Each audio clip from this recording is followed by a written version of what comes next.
మహాప్రేమ కృపా కనికరాన్ని బట్టి దేవుడు మనందరినీ కాపాడి మరొక దినాన్ని మనకు అనుగ్రహించి దేవుని వాక్యాన్ని ధ్యానం చేయటానికి దేవుడిచ్చిన ఈ అవకాశాన్ని బట్టి తండ్రి అయిన దేవునికి మనందరి తరపున యేసుక్రీస్తు నామములో కృతజ్ఞతాస్తుతులు చెల్లిస్తూ ప్రార్థన చేసుకొని వాక్య ధ్యానాన్ని చేద్దాం. మత్తయి సువార్త 4వ అధ్యాయము 5వ వచనం వరకు ఆలోచించామనుకుంటా గత వారం. అంతేనా? 6వ వచనం నుండి మనం ధ్యానం చేద్దాం. సకల ఆశీర్వచన స్తోత్రములకు కారణభూతుడైన మా పరలోకపు తండ్రి,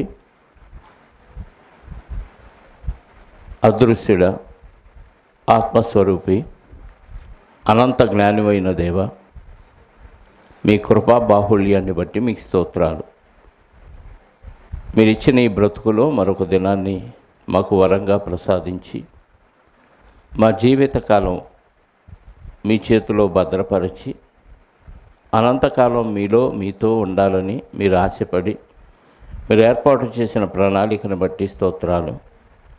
ఆ ప్రణాళికలోని భాగముగా మేమంతా సమాజముగా కూడి మీ వాక్యాన్ని ధ్యానిస్తూ పరిశోధిస్తూ పరిశీలిస్తూ అనేకమైన అద్భుతమైన విషయాలు నేర్చుకుంటూ మా జీవితానికి అవి అన్వయించుకుంటూ క్రీస్తు రూపానికి సమరూపంగా మారటానికి మీరు ఇచ్చిన ఈ సమయాన్ని బట్టి స్తోత్రాలు. గ్రంథ ధ్యానాన్ని మేము చేస్తూ ఉండగా మీరు రాయించిన మాటల్లోని ఉద్దేశాన్ని, వాక్యసారాన్ని మేము గ్రహించగలిగే మనసును మీ ఆత్మ సహాయంతో బోధిస్తున్న నాకును వింటున్న మీ పిల్లలకును అనుగ్రహించమని కోరుకుంటూ మా రక్షకుడు, మా ప్రాణనాథుడు, పాప విమోచకుడైన క్రీస్తు యేసు యొక్క శ్రేష్టమైన నామములో ప్రార్థించి అడిగి వేడుకొనిచున్నాను పరలోకపు తండ్రి. ఆమేన్. చేరవచ్చిన మీ అందరికీ ప్రభు అయిన క్రీస్తు నామములో నా శుభములు, వందనములు. మత్తయి సువార్త 4వ అధ్యాయము 6వ వచనాన్ని మనం ధ్యానం చేద్దాం. మన ప్రభు అయిన యేసుక్రీస్తు వారు శరీరధారిగా ఉన్న దినాల్లో అపవాది ఆయన్ని 40 దినాలు అరణ్యానికి మరి పరిశుద్ధాత్మ వలన కొనిపోబడితే అపవాది 40 దినాలు శోధించిన తర్వాత మరి ప్రత్యేకమైన 3 శోధనలు ఆయన్ని మరి శోధనకు గురి చేయటానికి ప్రయత్నిస్తూ ఉంటాడు. ఆ సమయంలో 2 శోధనలు మనం ఆలోచించాం. ఒక శోధన, 2వ శోధనని మనం జ్ఞాపకం చేసుకుందాం, చదువుదాం.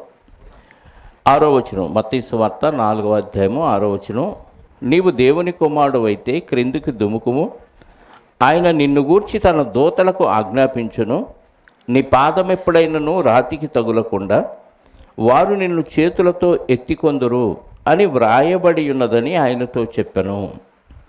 యేసుక్రీస్తు వారి దగ్గరకు వచ్చి అపవాది అంటున్నాడు, నీవు దేవుని కుమారుడు అయితే, మొదటిసారి అన్నాడు కదా, నీవు దేవుని కుమారుడు అయితే ఈ రాళ్ళు రొట్టెలగునట్టు చేసుకొని తినమన్నాడు.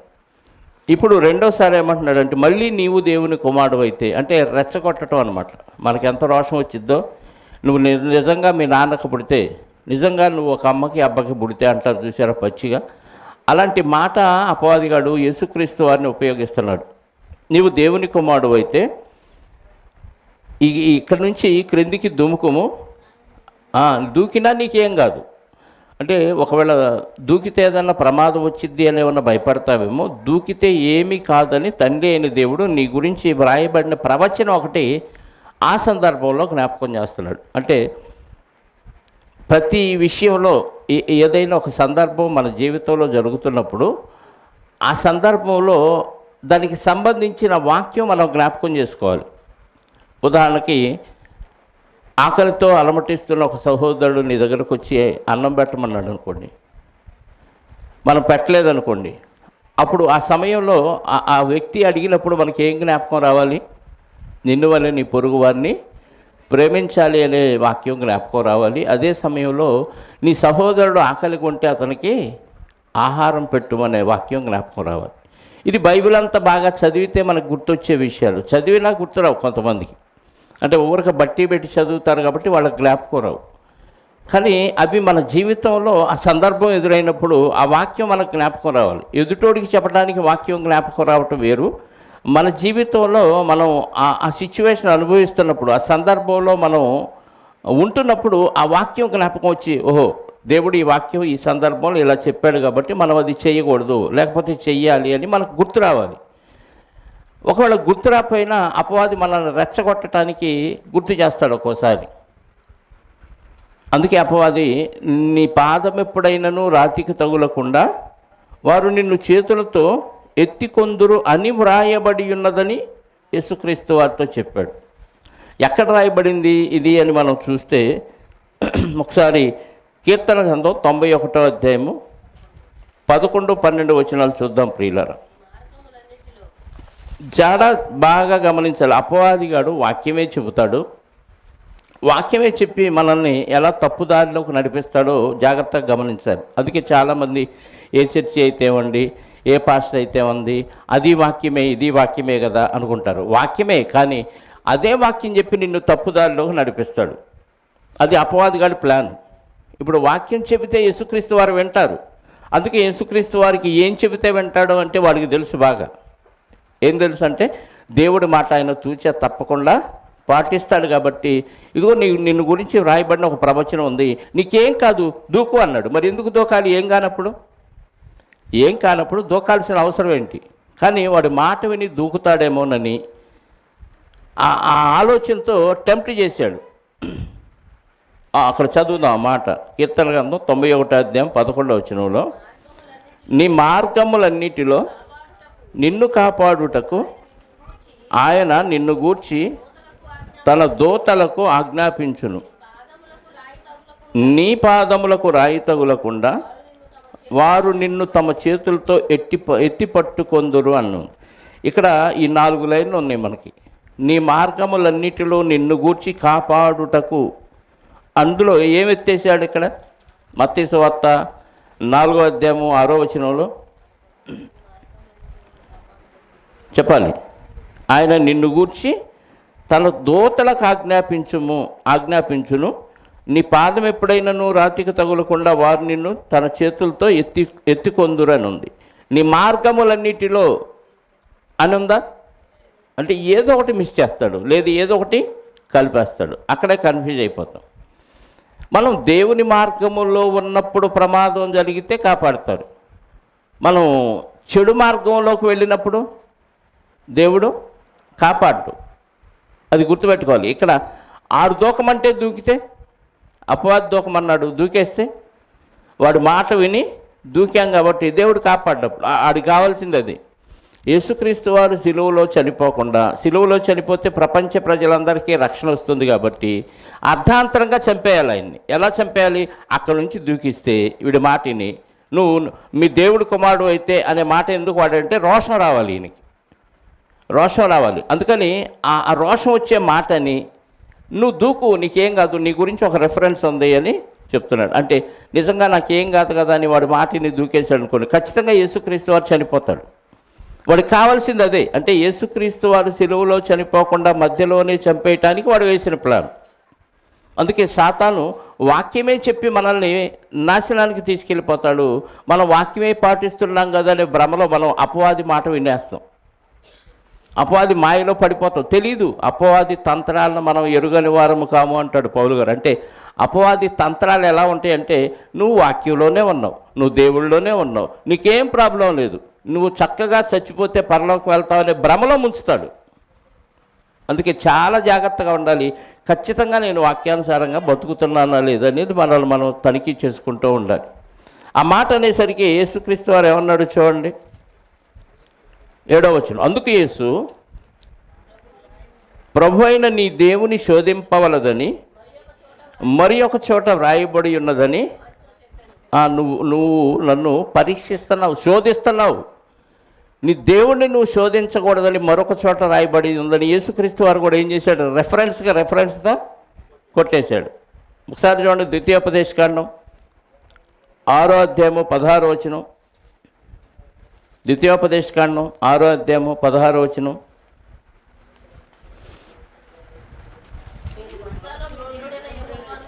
మీరు మస్తాలో మీ దేవుడైన యెహోవా శోధించినట్లు ఆయనను శోధింపకూడదు. అంటే దేవుణ్ణి అప్పుడు శోధించారు కదా మీరు అరణ్యంలో. ఆ ప్రాంతం ఏ ప్రాంతం? అది మస్సా అనే ప్రాంతంలో శోధించారు కదా, మీ దేవుణ్ణి మీరు శోధించకూడదు అని ఇశ్రాయేలుకి చెప్పాడు. ఇదే మాట యేసుక్రీస్తు వారు ఎవరికి చెప్పాడు? అపవాదికి చెప్పాడు, సాతాను గాడికి చెప్పాడు అని మరొక చోట రాయబడి ఉన్నది అంటున్నాడు. నిర్గమకాండంలో కూడా ఒక మాట ఉంటుంది, 17వ అధ్యాయం 7వ వచనం. నిర్గమకాండం 17వ అధ్యాయం 7వ వచనం. అప్పుడు ఇశ్రాయేలీలు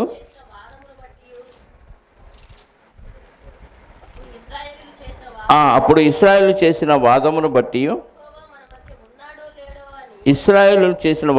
బట్టి యెహోవా మన మధ్య ఉన్నాడో లేడో అని వారు యెహోవాను శోధించుటను బట్టి అతడు ఆ చోటికి మస్సా అని మొరీబా అనియు పేర్లు పెట్టబడిను. మస్సా అంటే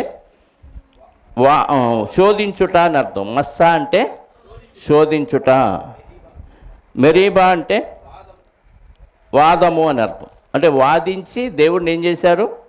శోధించారు. మీ దేవుడైన యెహోవాను శోధించకూడదని పాత నిబంధనలో ధర్మశాస్త్రంలో దేవుడు ఇశ్రాయేలుకి చెప్పిన మాటలను బట్టి ఇక్కడ యేసుక్రీస్తు వారు సాతానికి చెప్పాడు. అంటే సాతాను మనల్ని శోధించిన మనం వెంటనే వాక్యంతో దాన్ని కవర్ చేసుకోవాలి, అంటే కాపాడుకోవాలి. అదే యేసుక్రీస్తు వారు మనకి నేర్పించారు. 8వ వచనం. మరలా అపవాది మిగుల ఎత్తైన ఒక కొండ మీదికి ఆయనను తోడుకొని పోయి, ఇక్కడ రెండవ టెంప్టేషన్ ఏంటి? మొదటిదేంటి? ఈ రాళ్ళు రొట్టెలగును శరీరాశ దాన్ని. రెండవ టెంప్టేషన్ ఏంటి? ఈ ఎత్తైన ఈ పట్టణం మీద నుంచి దూకు, నీ పాదం ఎప్పుడైనా రాతికి తగలకుండా, అంటే అక్కడ నుంచి నువ్వు దూకితే నువ్వు కాపాడబడతావు. ఇప్పుడు నీకు పేరు ప్రఖ్యాతులు వస్తుంది. ఇదిగో అంత ఎత్తు నుంచి దూకి ఏ ప్రమాదం జరగకుండా కాపాడబడిన వ్యక్తి అని సమాజంలో మంచి పేరు వస్తుంది. అంటే ఇది జీవపు డంబం. దీన్ని ఏమంటారు? అంటే చుట్టూ ఉన్నవాళ్ళు పొగడాలి, చుట్టూ ఉన్నవాళ్ళు మనల్ని మెచ్చుకోవాలి. అదే ఎక్కువ మంది నష్టపోవటానికి ఇదే కారణం. ఇరుగు పొరుగు వారిని చూసి వాళ్ళు ఏమనుకుంటారు, వీళ్ళు జనం కోసం బతికే బ్యాచ్ ఎక్కువ ఈరోజు సమాజంలో. ఏదన్నా మన స్తోమత లేదనుకోండి, మనం చేయలేమనుకోండి, చేయకపోతే చుట్టుపక్కల వాళ్ళు ఏమనుకుంటారని వాళ్ళ కోసం లేనిపోని అన్ని గొప్పలకు పోయి తిప్పలు పడతారు. అందుకే అప్పు చేసి పప్పు కూడా అనే మాట ఉంది. మనం ఎక్కువగా నష్టపోవటానికి కారణం ఏంటంటే వాళ్ళు వీళ్ళు ఏదో అనుకుంటారని వీళ్ళ కోసం ప్రజల్లో ఏదో పేరు ప్రఖ్యాతులు సంపాదించుకోవటం, మెప్పు కోసం మనం ప్రయత్నాలు చేస్తూ ఉంటాం. దీన్ని జీవపు డంబం అంటారు. ఎక్కువ మందిని అప్పులు పాలవటానికి ఇదే కారణం. ఎవడెట్టబోతే నీకెందుకు, వాడు ఏమన్నా ఆదుకుంటాడా? వాళ్ళు అనుకుంటారు, నువ్వు మంచిగా ఉన్నా అనుకుంటారు, చెడ్డగా ఉన్నా అనుకుంటారు. అనుకోకుండా ఎవరు ఉండరు. యేసుక్రీస్తు వారిని ఏమన్నారు? తిండిపోతూ పాపులకి స్నేహితుడు అని అన్నాడు. యోహాను గారిని ఏమన్నాడు? ఆయన తాగుబోతు అన్నాడు. ఆయన ద్రాక్షారసం ఇది తీసుకుంటూ అడవి తేనె తింటూ మిడతలు తింటూ ఉండేవాడు. అంటే ఏది చేసినా ప్రజలు ఏమంటారంటే, తినేవాడినేమో తిండిపోతుంటారు, తినలోనేమో పండుపోతుంటారు, తిరిగేవాడినేమో తిరిగిపోతుంటారు, తిరగనోడినేమో వీడు ఇంట్లో అమ్మ కూర్చో నాన్న కూర్చో అంటారు. అంటే ఏది చేసినా ఏదో ఒకటి అంటారు. వాళ్ళ కోసం మనం బతకూడదు. ప్రజలను బట్టి మనం కాదు, దేవుడిని బట్టి మనం బ్రతకాలి. జీవపు డంబానికి మనం ఎప్పుడైనా పోయామంటే మనమే నష్టపోతాం, ఎలాంటి ప్రయోజనం ఉండదు. ఈరోజు పొగుడుతారు, రేపు పొగిడినోళ్ళే మనల్ని తిడతారు. అందుకని జీవపు డంబానికి పోకూడదు. సాతానుగాడు ఉపయోగించే 3 సూత్రాలు: శరీరాశ, నేత్రాశ, జీవపు డంబం. ఈ మూడిట్లో పడనివాడంటూ ప్రపంచ చరిత్రలో ఒక్కడు కూడా లేడు. మూడిట్లో పడతారు, మూడిట్లో ఒక్కదానిలోనైనా పడకుండా కాపాడుకున్న వాళ్ళు ఎవరు లేరు. అందుకే నీతిమంతుడు లేడు, ఒక్కడును లేడు అంటున్నాడు. ఇక మూడో పరీక్ష ఏంటి? మూడో శోధన ఏంటి అంటే, ఎత్తైన ఒక పర్వతం మీదకి ఆయన తీసుకెళ్ళిపోయి ఈ లోకరాజ్యములన్నీ వాటి మహిమను ఆయనకు చూపి, నీవు సాగిలపడి నాకు నమస్కారం చేసిన ఎడల వీటన్నిటినీ నీకు ఇచ్చేదనని ఆయనతో చెప్పగా, యేసు వారితో, సాతానా పొమ్ము, ప్రభువైన నీ దేవునికి మ్రొక్కి ఆయనను మాత్రము సేవింపవలను అని వ్రాయబడి ఉన్నదనను. ఏం చెప్పాడు? సాతానుగాడేమో నా పాదాలకు మొక్కు, ఇవన్నీ నీకు ఇచ్చేస్తాను. అంటే లోకం అంతా ఎవరాధీనంలో ఉందప్పుడు? దేవుడు అప్పగించాడా, మనం అప్పగించుకున్నాము? వాడి ఆధీనంలోకి దేవుడే పంపించాడా, మనమే వాడి ఆధీనంలోకి వెళ్ళిపోయామా? చెప్పండి. దేవుడు మాట వినకపోతే ఆటోమేటిక్గా వాడు ఆధీనంలోకి వెళ్ళిపోయినట్టు. అంటే మనమే వాడికి అప్పగించుకున్నాం, మన చేతులతో మనమే వాడికి అప్పగించుకున్నాం. అందుకే వాడికి గర్వం. ఇదిగో ఈ లోకరాజ్యాలన్నీ నిమిషంలో చూపించాడంటే చూడగలిగిన కెపాసిటీ యేసుక్రీస్తు వారికి ఉంది కాబట్టి చూశాడు. సాతానుగాడికి అయితే ఆ కెపాసిటీ లేదు. ఒకసారి లోకాన్ని చూడు, ఎవరా దీనంలో ఉన్నారని యేసుక్రీస్తు వారితో అపవాది చెప్పినప్పుడు ఆయన చూడగలిగాడు. ఆ కెపాసిటీ ఆయనకే ఉంది కాబట్టి చూశాడు. చూస్తే అందరూ సాతానాధీనంలోనే ఉండిపోయి లోకాశల్లో, శరీరాశ, నేత్రాశ, జీవపడంబంలో పడిపోయి కొట్టిమిట్టాడుతున్నప్పుడు వాళ్ళని విడిపించడానికే కదా యేసుక్రీస్తు వారు వచ్చింది. ఆయన వచ్చి 33.5 సంవత్సరాలు బతికి ఎన్నో శ్రమలు అనుభవించి సుఖమన్నది ఎరుక తన స్వయిష్టాన్ని నెరవేర్చుకోకుండా దేవుని చిత్తాన్ని నెరవేర్చడానికి వచ్చాడు. కాబట్టి ఇన్ని కష్టాలు నీకు అవసరం. ఇక నుంచి నీకు శ్రమల ప్రారంభం. ఇప్పుడే బాప్తిసం పొందావు, శోధనలు ఎదుర్కొంటున్నావు. ఇక ఈ 3.5 సంవత్సరాలు భయంకరమైన శ్రమలు అనుభవిస్తావు. నువ్వు ఈ శ్రమల జోలికి నువ్వు వెళ్లకుండా సింపుల్గా నువ్వు వచ్చిన పని ముగించుకొని వెళ్ళిపోవాలంటే దొడ్డిదారి ఒకటే ఉంది. ఏంటది అంటే నువ్వు నా పాదాలకి నమస్కారం చెయ్యి అంటే పాదాలకి, అపవాది పాదాలకి యేసుక్రీస్తు వారు నమస్కారం చేస్తే ఇంకా దేవుని సంకల్పం ఉంది. దేవుణ్ణి ఓడించిన వాడు అవుతాడు ఆయన కదా. మనందరం దేవుణ్ణి ఓడించాం, ఎందుకంటే అపవాదికి నమస్కారం చేసాం. ఇప్పటి వరకు అపవాది మాటలే వింటున్నాం, దేవుడి మాటలు వింటల్లా. దేవుడి మాటల కంటే అపవాది మాటలే ఎక్కువగా వింటున్నాం కాబట్టి దేవుణ్ణి ఓడించాం, అపవాదినే గెలిపించాం. నువ్వు దేవుని చిత్తాన్ని కాకుండా అపవాది చిత్తాన్ని నెరవేరుస్తూ ఉన్నావంటే ఎవరిని గెలిపించినట్టు? సాతాన్ని గెలిపించినట్టు. దేవుని ఇష్టాన్ని నెరవేర్చిన వాళ్ళు ఎవరు లేరు. చివరికి ఒకే ఒక్కడుగా యేసుక్రీస్తు వారు వచ్చి ఆయన దేవుణ్ణి గెలిపించే ప్రయత్నం చేస్తుంటే, సాతాన్ని ఓడించడానికి వస్తే నువ్వు కూడా నాకు నమస్కారం చేస్తే ఇంకా హ్యాపీగా నేను వెళ్ళిపోతాను వాడి కోరిక అదే. వాడిని ఉంచిందే దేవుడు మనల్ని శోధించి తప్పుదారి పట్టించడానికి ఉంచితే యేసుక్రీస్తు వారిని సైతం పక్కకి లాగటానికి ట్రై చేస్తే యేసుక్రీస్తు వారు ఏమన్నాడు? 9-10 వచనం. సాతాన యేసు వానితో, సాతానా పొమ్ము, ప్రభు అయిన నీ దేవునికి మ్రొక్కి ఆయనను మాత్రము సేవింపవలను అని వ్రాయబడి ఉన్నది. ఏమన్నాడు? దేవుడికి తప్ప, ఆయనకి తప్ప మొక్కి ఇంకెవరిని సేవించకూడదు, అదే రాయబడి ఉంది బైబిల్లో అని చెప్పాడు.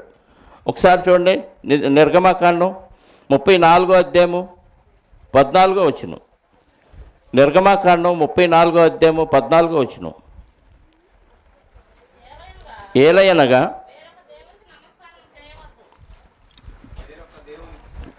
వేరొక దేవునికి నమస్కారము చేయవద్దు, ఆయన నామము రోషము గల,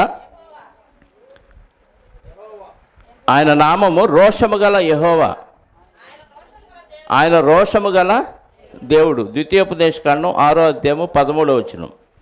ద్వితీయోపదేశకాండము 6వ అధ్యాయము 13వ వచనం. నీ దేవుడైన యెహోవాకు భయపడి ఆయనను సేవించి ఆయన పేరిట ప్రమాణము చేయవలను. మీరు ఇతర దేవతలను అనగా మీ చుట్టూ ఉన్న అన్ని జనుల దేవతలను సేవింపకూడదు. మీ మధ్యనున్న నీ దేవుడైన యెహోవా రోషము గల దేవుడు గనుక నీ దేవుడైన యెహోవా కోపాగ్ని ఒకవేళ మీ మీద రగులుకొని దేశంలో ఉండకుండా నిన్ను నశింపచేయును. కాబట్టి దేవుడికి తప్ప ఎవ్వరికి మొక్కకూడదు, ఏ విగ్రహానికి, ఏ దేవతకి మీరు మొక్కకూడదు. అదే చెప్పాడు. నీ దేవుడైన యెహోవాకు మాత్రమే మొక్కాలి, ఆయన్నే సేవింపాలి అని రాయబడి ఉంది అని రెఫరెన్స్ చెప్పాడు. అంటే ఈ మూడు ఇదేది? నేత్రాశ, శరీరాశ, జీవపడంబం. శరీరాశ అయిపోయింది, జీవపడంబం అయిపోయింది, నేత్రాశ వచ్చింది. అంటే లోకం అంతా చూపించాడు ఒకసారి. అది చూడగానే ఏమైపోద్ది చెప్పండి? ఆదివారం మీరు చర్చికి వెళ్ళొద్దు, వెళ్ళని వాళ్ళకి ఒక్కొక్కళ్ళకి ఒక్కొక్క పట్టు చీర, ఒక్కొక్కళ్ళకి ఒక్కొక్క పట్టు పంచ అన్నారు అనుకోండి, చర్చికి వెళ్తారా? పట్టు పంచి తీసుకుంటారా? చెప్పండి. ప్రతి ఆదివారం ఇంతే ఇస్తున్నారు అనుకోండి, ప్రతి బుధవారం ఆదివారం ఏదో ఒక ఆఫర్, 1000 రూపాయలు ఇస్తాం చర్చికి మానేస్తే అన్నారు అనుకోండి, ఏం చేస్తారు? రోజంతా రెక్కల మొక్క చేసుకున్న మనకి 1000 రూపాయలు రావట్లేదు కాబట్టి 1 గంట చర్చి మానేస్తాం. ఏముంది, కావాలంటే ఇంట్లో కూర్చొని ప్రార్థన చేసుకోవచ్చు. అక్కడ దేవుడు ఇక్కడ దేవుడే కదా. దేవుడు చర్చిలోనే ఉంటాడా ఏంటి? ఇంట్లో ఉండడా? రాగాలు తెస్తాం కదా, అనిపించిద్దా లేదా? 1000 రూపాయల కోసం ఎంత లాజిక్ మాట్లాడతామో. అపవాదిగాడు అదే. నేత్రాశ చూపిస్తాడు, కళ్ళకి ఇంపుగా చూపిస్తాడు అన్నీ. దాంతో ఫటాఫట్ అయిపోతాం. యేసుక్రీస్తు వారి దగ్గర ఆ పప్పులేమి ఉడకల. మొట్టమొదట ఈ మూడింటిని జయించిన ఏకైక వ్యక్తి యేసుక్రీస్తు వారే. రెఫరెన్స్ చెప్పి వాడు బోల్తా కొట్టించాలని చూస్తే అదే రెఫరెన్స్ చెప్పి వాడి బోల్తా కొట్టించాడు. ఈయన దగ్గర మన పప్పులే ఉడికేటట్టు లేవని ఏం చేశాడంట? ఆ మాట చదవండి, ఏం చేశాడు? 11వ వచనం. అంతటా అపవాది ఆయనను విడిచిపోగా ఇదిగో దేవదూతలు వచ్చి ఆయనకు పరిచర్య చేసిరి. అపవాది ఏం చేశాడు? వెళ్ళిపోయాడు. ఇక్కడ వెళ్ళిపోయాడని ఉంది, కానీ కొంతకాలం ఆయన్ని విడిచిపోయానని లూకాసు వార్తలో ఉంటుంది. ఇప్పుడు వద్దులేండి, మళ్ళీ లూకాసు వార్త కూడా ధ్యానం చేస్తాం కదా. అంటే మనిషిగా రక్తమాంసాలతో ఉన్న ప్రతి వ్యక్తికి ఎలాంటి శోధనలు అయితే వస్తాయో, ప్రతి శోధన 40 దినాల్లో ఎదుర్కొన్న యేసుక్రీస్తు వారు మళ్ళీ స్పెషల్గా 3 ప్రత్యేకమైన శోధనలు ఎదుర్కొన్నాడు. ఫైనల్ ఎగ్జామ్ అంటారు వీటిని. పిల్లలకి స్లిప్ టెస్టులు, తర్వాత యూనిట్ టెస్టులు, తర్వాత హాఫ్ ఇయర్లీ టెస్టులు, క్వార్టర్లీ టెస్టులు, తర్వాత ఫైనల్ టెస్టులు, ఎగ్జామ్స్ పెడతా ఉంటారు. వీటన్నిటిలో బాగా తర్ఫీదు అయిపోయినాడు ఫైనల్ ఎగ్జామ్ ఈజీగా రాయగలరు. వీటిలోనే ఫెయిల్ అయితే రాయలేరు. అలాగే అపవాది కూడా యేసుక్రీస్తు వారికి 40 రోజులు ఎన్నో పరీక్షలు పెట్టాడు. అన్నిట్లో ఆయన పాస్ అయ్యాడు. అసలు ఈ కాదు, ఫైనల్గా 3 ఉన్నాయి, వాటిని పెడతానన్నాడు. 3 టెస్టులు పెట్టాడు, శరీరాశ, నేత్రాశ, జీవపడము. 3 ఆయన పాస్ అయ్యాడు, అపవాదిని ఫెయిల్ చేశాడు. ఇక లాభం లేదు ఈయనతో అనుకొని కొంతకాలం ఆయన్ని విడిచిపెట్టి వెళ్ళిపోయాడు. ఇప్పుడు యేసుక్రీస్తు వారి కెపాసిటీ ఏంటి? యేసుక్రీస్తు వారి కెపాసిటీ ఏంటంటే అన్ని శోధనలను జయించిన జయశాలి. ఈ శోధన ఆయనకి రాలేదు అనటానికి వీల్లేదు. అందుకే హెబ్రీ పత్రిక 2వ అధ్యాయము, హెబ్రీలకు రాసిన పత్రిక 2వ అధ్యాయము 18వ వచనం చూడండి ఒకసారి. హెబ్రీ పత్రిక 2వ అధ్యాయము 18వ వచనం. తాను శోధింపబడి శ్రమ పొందెను కనుక శోధింపబడు వారికి సహాయము చేయగలవాడై ఉన్నాడు. అంటే మనం హెల్ప్ అడిగితే ఆయన చేయగలడా? చెప్పండి. క్రికెట్ బాగా నేర్చుకొని బాగా షీల్డ్ని సంపాదించినోడు క్రికెట్ నేర్పుతానంటే వెళ్ళి నేర్చుకోవచ్చు కదా. ఏ బ్యాట్ పట్టుకోవటం రానోడు నేను క్రికెట్ నేర్పుతారా అంటే వెళ్తే వాడికి రాకపోగా మనకు కూడా ఏమీ రాదు. అంటే అన్నిట్లో ఎక్స్పర్ట్ అయిన ఆయన దగ్గర నేర్చుకుంటే అన్ని పనులు మనకి చక్కగా వస్తాయి. ఇప్పుడు శోధన ఎలా జయించాలి అని మనకు డౌట్ వచ్చినప్పుడు ఎలా జయించాలి ఉంది? జయించిన ఆయన ఉన్నాడు కదా యేసుక్రీస్తు వారు, ఆయన దగ్గరికి వెళ్ళు, ఆయన సహాయం అడుగు, ఆయన హెల్ప్ అడిగితే ఆటోమేటిక్గా నువ్వు జయించేస్తావు. ఎందుకు? ఆయన అన్నిటినీ జయించి నిలబడ్డాడు కాబట్టి ఎక్స్పర్ట్, వాటిల్లో ప్రవీణుడయ్యాడు కాబట్టి ఆయన దగ్గరికి వెళ్తే ఎలాంటి శోధనైనా జయించవచ్చు. నా వల్ల కావట్లేదు, ఈ శోధనకు నేను తట్టుకోలేకపోతున్నానంటే నువ్వు ప్రభువుని విడిచిపెట్టి సొంతగా ఏదో ట్రై చేద్దామని చూస్తున్నావని అర్థం. మనం సొంతగా ట్రై చేయడానికి మన వల్ల కాదు. మనిషిగా మన అంతటా మన వ్యసనాలని మానేయలేము, మనంతటా మనం ఏ కార్యక్రమం కరెక్ట్గా చేయలేము. లోక సంబంధమైన అయితే చేస్తాం, కానీ దైవ కార్యక్రమాలు చేయాలన్నా, శోధనలు ఎదుర్కోవాలన్నా ఖచ్చితంగా మనం మన హృదయాన్ని, మన దేహాన్ని, మన ఆత్మను ప్రభువారికి అప్పచెబితే ఆయన హెల్ప్ చేస్తాడు. అందుకే ఆయన గురించి ఏమని రాయించాడు దేవుడు? ఆయన శోధింపబడి శ్రమ పొందెను గనుక శోధింపబడు వారికి సహాయము చేయగలవాడై ఉన్నాడు. అంటే హెల్ప్ చేస్తాడా? ఖచ్చితంగా ఆయన సహాయం చేస్తాడు. మనం అక్కడ దాకా వెళ్ళాం, మనమే తొందరపడి డైలాగు వదిలేస్తాం, మనమే తొందరపడి చేయి చేసుకుంటాం, మనమే తొందరపడి ఏయో కార్యక్రమాలు చేసేస్తూ ఉంటాం. ప్రభు ఉన్నాడు, ఆయన చెప్పాడు, ఆయన ఎలా ఎదుర్కొన్నాడో అలాగే నన్ను కూడా ఎదుర్కోవడానికి నాకు మాదిరి చూపించాడు, నాకు సహాయం చేస్తాడనే ఆలోచన లేకుండా పోయింది. అదే హెబ్రీ పత్రిక 4వ అధ్యాయము 15వ వచనం చూద్దాం. హెబ్రీ పత్రిక 4వ అధ్యాయము 15వ వచనం. మన ప్రధాన యాజకుడు అంటే యేసుక్రీస్తు వారు మన బలహీనతల యందు మనతో సహా అనుభవము లేనివాడు కాడు కానీ సమస్త విషయాలు అన్నాడు చూడండి, సమస్త విషయములలో మనవలనే శోధింపబడినను ఆయన పాపము లేనివాడుగా ఉండెను. ఏంటంట? మన ప్రధాన యాజకుడు మనవలే మన బలహీనతలందు సహానుభవం. నీకు ఎలాంటి బలహీనత వస్తే పడిపోయావో అలాంటి బలహీనత ఆయనకు కూడా వచ్చింది, ఆయన నిలబడ్డాడు. మనం పడిపోయాం, ఆయన నిలబడ్డాడు. అంటే మనకు వచ్చిన ఆ టెంప్టేషన్, ఆ శోధనలన్నీ ఆయనకు వచ్చినాయి అంటే వచ్చినాయి, కానీ ఆయన నిలబడ్డాడు.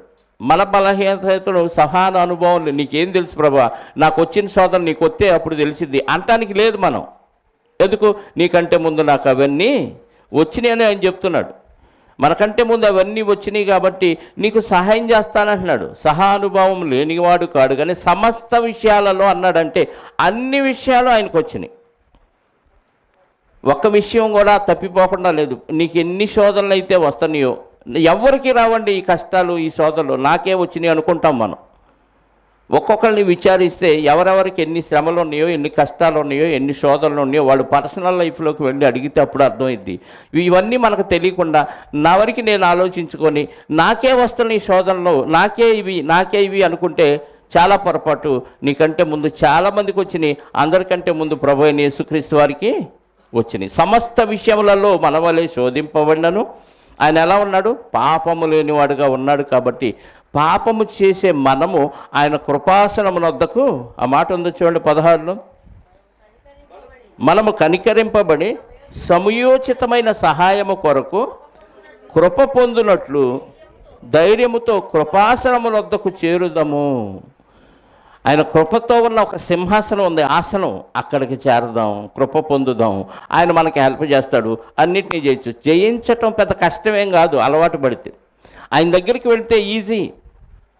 ఆయన దగ్గరికి వెళ్లకుండా మనం సొంతగా ట్రై చేస్తాం కాబట్టి జయించలేకపోతున్నాం. ఇది నా వల్ల కాదండి, ఇది నాకు కుదరదండి అని ఎవడంటానికి వీల్లేదు.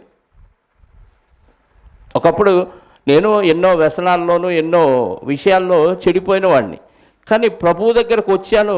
ఒక్కొక్కటి ఆయనే వదిలించేశాడు, అన్నీ వదిలించాడు. ఆయన దగ్గరికి లేకుండా నా అంతటి నేను ట్రై చేద్దాం అనుకున్నాం అనుకోండి, మన వల్ల అయ్యేది కాదు. పరిస్థితులను మార్చి, పరిస్థితులు మనకు అనుకూలపరిచి ఆ సిచ్యువేషన్ మనకు జరగకుండా, ఆ శోధనలో మనం పడకుండా ఆయనే తారుమారు చేసేస్తాడు. అలాంటి సిచ్యువేషన్ మనకు దేవుడు ఇచ్చి మనల్ని శోధనలో పడకుండా కాపాడతాడు. ఎప్పుడు? ఆయన కృపాసనమునొద్దకు కృపతో మనం చేరినప్పుడు. కాబట్టి అన్ని విషయాల్లో ఆయన ఎదిరించాడు, జయించాడు. కాబట్టి ఆ జయశాలి దగ్గరకు మనం వెళ్తే మనం కూడా శోధనలో నుంచి తప్పించబడటానికి అవకాశం ఉంది. ఎన్నో వచనంలో ఉన్నాం? 12వ వచనం, మత్తయి సువార్త 4వ అధ్యాయము 12వ వచనం. యోహాను చెరపట్టబడినని యేసు విని గలిలయకు తిరిగి వెళ్ళి నజరేతును విడిచి జెబులోను నఫ్తాలి అను దేశముల ప్రాంతములలో సముద్ర తీరమందలి కపెర్నహూమునకు వచ్చి కాపురముండెను. ఇదండి యేసుక్రీస్తు వారు కంటే 6 నెలలు ముందు యోహాను గారిని జైల్లో పెట్టారు. ఎవరు? హేరోదు. కారణం ఏంటంటే ఆయన నువ్వు నీ సహోదరుని భార్యని తీసుకొచ్చి పెట్టుకున్నావు, తప్పురా నాయన అని చెప్పాడు. రాజు అయినా భయపడకుండా చెప్పాడు కాబట్టి వెంటనే తీసుకెళ్ళి జైల్లో పెట్టేశారు. ఇప్పుడు యోహాను గారు జైల్లో పెడితే యేసుక్రీస్తు వారు ఏం చేయాలి? రాజు దగ్గరికి వెళ్ళి మాట్లాడి, ఎందుకు యోహాను గారిని జైల్లో పెట్టావు, ఏంటి కారణం అని ఈయన శిష్యుల్ని ఈయనతో పాటు ఈయన వెంబడించే సైన్యాన్ని అంతా వెంటేసుకొని వెళ్ళిపోయి ఏం చేయాలి? అక్కడ తర్నాలు చేయాలి, రాస్తారోకోలు చేయాలి, నినాదాలు చేయాలి, హేరోదు డౌన్ డౌన్ అని అరవాలి, కేకలు వేయాలి. ఈయనేంటి అక్కడ లేకుండా పారిపోయాడంట. ఈయన ఇశ్రాయేలుని రక్షించే రక్షకుడు. ఆయన బాప్టిజం ఇచ్చేటప్పుడు యోహాను గారు ఒక మాట అన్నాడు, ఇదిగో లోక పాపములను మోసుకొని పోయే దేవుని గొర్రెపిల్లని యోహాను గారే చెప్పాడు. అంటే ఈయన వచ్చింది మనల్ని పాపము నుండి రక్షించడానికి వచ్చాడు, మన రక్షకుడైన అని చెప్పిన యోహాను గారు ఎప్పుడైతే జైల్లో పడ్డాడో, జైల్లో పడగానే ఈయన పారిపోయాడు. ఈ సిచ్యువేషన్ మన జీవితంలో మీరు ఎవరికన్నా జైల్లో పడగానే నేను ఈ ప్రాంతంలో లేకుండా వేరే ఊరు వెళ్ళిపోయాను అనుకోండి, మీరు ఏమంటారు? ఇప్పుడు నన్ను పాస్టర్ గారు ఎస్కేప్ అయిపోయాడు, ఇట్లాంటి పాస్టర్ గారు వాక్యం అయితే టకటక చెప్పేస్తున్నాడు, కానీ సందర్భం వచ్చినప్పుడు మనం ఈ ఇబ్బందుల్లో ఉన్నప్పుడు మాత్రం మనకెందుకులే ఈ గొడవ అని చెప్పేసి పారిపోయాడు అనుకుంటారా లేదా? సేమ్ అదే అనుకున్నాడు యోహాను గారు కూడా. యేసుక్రీస్తు వాళ్ళ ప్రాంతంలో లేకుండా వేరే ప్రాంతానికి వెళ్ళిపోయాడు. గలిలయలోని నజరేతు నుండి విడిచి జెబులోను నఫ్తాలి దేశముల ప్రాంతముల గుండా కపెర్నహూమునకు కాపురం ఉండెను అంటున్నాడు. అంటే ఎక్కడికి వెళ్ళిపోయాడు? వేరే ప్రాంతానికి, కపెర్నహూమ్ అనే ప్రాంతానికి వెళ్ళి అక్కడ కాపురం ఉన్నాడంట. ఎందుకు? ఇది కూడా ప్రవచనమే వాస్తవంగా. కాకపోతే యేసుక్రీస్తు వారు ఆ సందర్భంలో ఇరుక్కున్నాడు అనుకోండి. యోహాను గారిని ఎందుకు జైల్లో పెట్టారని హేరోదు రాజు దగ్గరికి వెళ్ళి అక్కడ వాదించి ఓడించి యేసుక్రీస్తు వారు మాట్లాడితే ఇంకెవడ నోరెత్తడానికి అవకాశం ఉండదు. ఈయన వాదన ముందు ఎవడ వాదన నిలవదు. అక్కడ వాదించి ఒప్పించి ఓడించి అక్కడ హేరోదుని ఓడించేసి తీసుకురావచ్చు యోహాను గారిని. కానీ దేవుడు వ్రాసుకున్న గ్రంథములో యేసుక్రీస్తు వారికి ఇచ్చిన ఆయుష్కాలం చాలా తక్కువ, చేయాల్సిన పని చాలా ఎక్కువ ఉంది. ఇప్పుడు ఈ సమయాన్ని తీసుకెళ్ళి అటు కేటాయించాడు అనుకోండి, ఏమైపోద్ది చెప్పండి? సమయం వృధా అయిపోద్ది, చెయ్యవలసిన పని మిగిలిపోద్ది. ఇది క్రైస్తవుల్లో, నేటి క్రైస్తవుల్లో ఎవరికి అర్థం కావట్లేదు. సమయం అంతా ఏదో జరిగిందని దానికోసం కేటాయిస్తూ సువార్తను మర్చిపోయారు, బైబిల్ చదవటం మర్చిపోయారు, వాక్యం చెప్పటం మర్చిపోయారు. ఇవన్నీ పక్కన పెట్టేసి ఆళ్ళు డౌన్ డౌన్, వీళ్ళు డౌన్ డౌన్, వీళ్ళకి న్యాయం జరగాలి, ఆయనకు న్యాయం జరగాలని క్రైస్తవుల్ని ఏదో రక్షిస్తున్నట్టు క్రైస్తవుల్ని మరింతగా సంకట స్థితిలోనికి దిగజారుస్తున్నారు నేటి క్రైస్తవ నాయకులుగా కనపడుతున్నవారు. అవునండి. మనకేమనిపించిందంటే, అబ్బా క్రైస్తవుల పక్షంగా ఒక గొంతు లేచింది, ఒక వాయిస్ వినిపించాడు, ఎంత మంచోడో ఈడో అనుకుంటున్నారు. ఇది బైబిల్కి విరుద్ధం, క్రీస్తు బోధకు విరుద్ధం. ఆయనకు జాతగాక యేసుక్రీస్తు వారికి పారిపోయాడేంటి యోహాను గారిని పట్టుకుంటే? ఈనాటి క్రైస్తవుల నాయకుల పరిస్థితి ఎలా ఉంది, ఆ రోజు యేసుక్రీస్తు వారి పరిస్థితి కానీ యేసుక్రీస్తు వారి శిష్యుల పరిస్థితి ఎలా ఉంది? పూర్తిగా విరుద్ధం ఇది బైబిల్కి ఈరోజు జరుగుతున్నది. మనకేమో మహానాయకులు దొరికారు, మనకి క్రైస్తవుల తరపున ఒకడు ఉన్నాడు అని మనం అనుకుంటున్నాం. క్షమాపణ క్షమాపణ క్షమాపణ ఆయన నేర్పించాడు, నువ్వేమన్నా చెయ్యి, క్షమించటం తప్ప తిరుగుబాటు లేదు. కాకపోతే వాక్యంతో మాట్లాడు, సాత్వికంతో మాట్లాడు, సమాధానం చెప్పు. వినలేదా? మూర్ఖుడుగా చేశాడో వాడి ఇష్టమే. మనం చేయగలిగింది ఏమీ లేదు. హేరోదును గద్దించినందుకు హేరోదు తీసుకెళ్లి జైల్లో పెట్టాడు. ఇది అన్యాయమే. ఇది అన్యాయం చేసామని యేసుక్రీస్తు వారు సమయం అంతా కేటాయించాడు అనుకోండి, ఈయన చేయాల్సిన పనులన్నీ మిగిలిపోతాయి. ఈరోజు మనం చేయాల్సిన పనులు కూడా మిగిల్చేసి సరదాలకి, షికార్లకి, పిక్నిక్లకి, పార్కులకి, తినటానికి, తాగటానికి, ఎంజాయ్ చేయటానికి ఎంత సమయాన్ని వృధా చేస్తున్నాం ఆలోచించండి. ఇది సాతానుగాడు మీకు తెలియకుండానే మీ ఆనందం పేరుతో మీ సమయాన్ని దొంగిలించేస్తున్నాడు. నిజంగా వీళ్ళని అజ్ఞానులు అంటారు. ఎఫెసీ పత్రికలు అంటాడు కదా 5వ అధ్యాయంలో, దినములు చెడ్డవి కనుక సమయమును పోనివ్వక, ఎన్నో వచ్చినది ఎఫెసీ పత్రిక 5:15 కదా. దినములు చెడ్డవి కనుక సమయమును పోనివ్వక సద్వినియోగం చేసుకొనుచు అజ్ఞానుల వలె కాక జ్ఞానుల వలె నడుచుకున్నట్టు జాగ్రత్తగా చూచుకొనుడి అంటున్నాడు. దినములు చెడ్డవి కనుక మీరేం చేయాలి? సమయాన్ని పోనివ్వద్దు. చాలా తక్కువ సమయం, మనకి ఇచ్చిన ఆయుష్కాలం చాలా తక్కువ సమయం. ఈ తక్కువ సమయంలో మనం మిగతా వాటి కోసం సమయం కేటాయించామనుకోండి, చేయాల్సిన పని ఉంది, ఆత్మ రక్షణ భారం ఉంది, బైబిల్ నేర్చుకోవాల్సిన అవసరం ఉంది, చాలా జ్ఞానం మనం నేర్చుకొని సంపాదించి ఇతరులకు బోధించి కొందరినైనా అగ్ని నుంచి రక్షించాలి. ఈ సమయాన్ని ఎంజాయ్మెంట్ కోసం కేటాయించామనుకోండి, జ్ఞానుల వలె నడుచుకోండి. యేసుక్రీస్తు వారు జ్ఞాని కాబట్టి జ్ఞానిగా నడుచుకున్నాడు. అజ్ఞాని ఏం చేస్తాడు? అజ్ఞాని సమయాన్ని ఎట్టయినా పర్లేదు, ఎంజాయ్ చేసాం, శరీరానికి తృప్తి కలిగించాం అంతే. అది తినమన్నది పెట్టాం, తాగమన్నది ఇచ్చేసాం, హ్యాపీ. ఇక వాడు దిల్ ఖుషి అయిపోతూ ఉంటాడు. కానీ యేసుక్రీస్తు వారు సమయాన్ని సద్వినియోగం, ఎందుకంటే ఆయన మహాజ్ఞాని కాబట్టి సమయాన్ని ఏమాత్రం దుర్వినియోగం చేసుకోకుండా ఏమయ్యాడు? ఎక్కడికి వెళ్ళిపోయాడు? నజరేతును విడిచి జబులూను, నప్తాలి, కపెర్నహూమునకు, జబులూను దేశమునకు, నప్తాలి దేశమును, యోర్దాను కావలనున్న సముద్ర తీరమున అన్ని జనులు నివసించు గలిలయ చీకటిలో కూర్చుండి ఉన్న ప్రజలను గొప్ప వెలుగు చూచిరి. మరణ ప్రదేశములోను మరణ ఛాయలోను కూర్చుండి ఉన్న వారికి వెలుగు ఉదయించను అని ప్రవక్త అయిన యెషయా ద్వారా పలకబడినది నెరవేరినట్టు ఇలాగూ జరిగాను. అంటే పారిపోవటంలో కూడా ప్రవచనం ఉందా? ఆ ప్రవచనం ఉంది కాబట్టి యోహాను గారి సందర్భాన్ని పట్టించుకోకుండా ఈయన వెళ్ళిపోయాడు. అక్కడ ఆ ప్రవచనం నెరవేరాలి, యెషయా గారు రాసిన ప్రవచనం. ఒకసారి చూడండి, యెషయా గారు రాసిన ఆ ప్రవచనం ఏమని ఉందో. యెషయా గ్రంథం 9వ అధ్యాయము 1-2 వచనాలు. యెషయా గ్రంథం 9వ అధ్యాయం 1-2 వచనాలు. యెషయా గ్రంథం 9:1-2 వచనాలు. అయినను వేదన పొందిన దేశం మీద మబ్బు నిలవలేదు. పూర్వకాలమున ఆయన జబూలూను దేశమును నప్తాలి దేశమును అవమానపరిచెను. అంత్యకాలమున ఆయన సముద్ర ప్రాంతమును అనగా, అంత్యకాలం అనగానే యేసుక్రీస్తు వారు భూమి మీద జన్మించి తిరిగి సంచరించిన కాలమే, గుర్తుపెట్టుకోండి. అంత్యకాలమున ఆయన సముద్ర ప్రాంతమును అనగా, అంటే గలిలియా, ఈ కపెర్నహూము ఆ ప్రాంతమున యోర్దాను అద్దరిని అన్యజనులు గలిలియ ప్రదేశమును మహిమ కలదానిగా చేయుచున్నాడు. చీకట్లో నడుచు జనులు గొప్ప వెలుగును చూచుచున్నారు. మరణ ఛాయ గల దేశ నివాసుల మీద వెలుగు ప్రకాశించును. ఈ ప్రవచనం నెరవేరాలి కాబట్టి ప్రవచనం నెరవేర్చడానికి యోహాను గారు చెరసాలలో ఉన్నా పట్టించుకోకుండా ప్రాంతం వదిలి వెళ్ళిపోయాడు.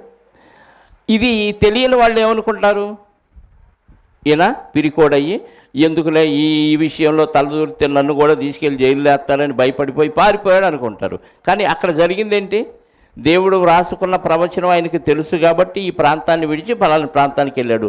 ఆ ప్రవచనం ఇక్కడ నెరవేరింది. అన్ని జనుల ప్రాంతంలో వెలుగు ప్రసరించబడింది. మరణ ఛాయలో ఉన్నవారు, చీకట్లో ఉన్నవారికి వెలుగు ఉదయించింది. ఈ ప్రవచనం అక్కడ నెరవేరాలి కాబట్టి అక్కడికి వెళ్ళి సువార్త ప్రకటించాడు. 17వ వచనం.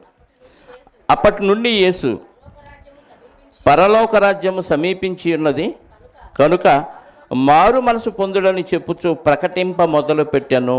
ఇప్పటిదాకా శోధనలు ఎదుర్కొన్నాడు, వచ్చాడు. ఇది అయిపోయిన తర్వాత యోహాను గారు చెరసాలలో పడ్డాడని ప్రాంతాన్ని విడిచి మరొక ప్రవచనం నెరవేర్చడానికి నప్తాలి ఆ ప్రాంతానికి, జబులోను ప్రాంతానికి వెళ్ళిపోయాడు. అది అయిన తర్వాత ఇక ప్రారంభించాడు, పరలోక రాజ్యం సమీపించింది. ఈయనకంటే ముందు బాప్తిసం ఇచ్చి యోహాను గారు ప్రకటించాడు. 3వ అధ్యాయంలో చూడండి ఒకసారి, 2వ వచనం. గతంలో చూసాం. యోహాను గారు, బాప్తిసం ఇచ్చి యోహాను గారు ముందుగానే ప్రకటించారు.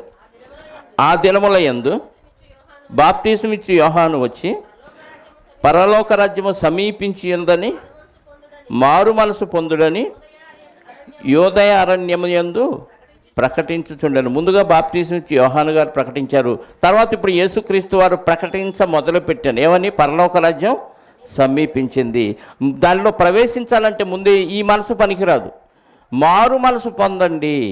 పరలోక రాజ్యంలో ప్రవేశించాలంటే ఏం కావాలి? ముందు మారు మనసు పొందండి. యేసుక్రీస్తు వారు కూడా ప్రకటించడం మొదలుపెట్టాడు. 18వ వచనం. యేసు గలిలయ సముద్ర తీరమును నడుచుచుండగా పేతురు అనబడిన సీమోను గలిలయ సముద్ర తీరము. గలిలయ సముద్ర తీరానికి 3 పేర్లు ఉన్నాయి. ఒకసారి మత్తయి సువార్త 5వ అధ్యాయము 9వ వచనం చూడండి. లూకా సువార్త 5:9. ఈ గలిలయ అనే ఈ సముద్రానికి మరొక పేరు ఉంది. 5:9 ఏలయనగా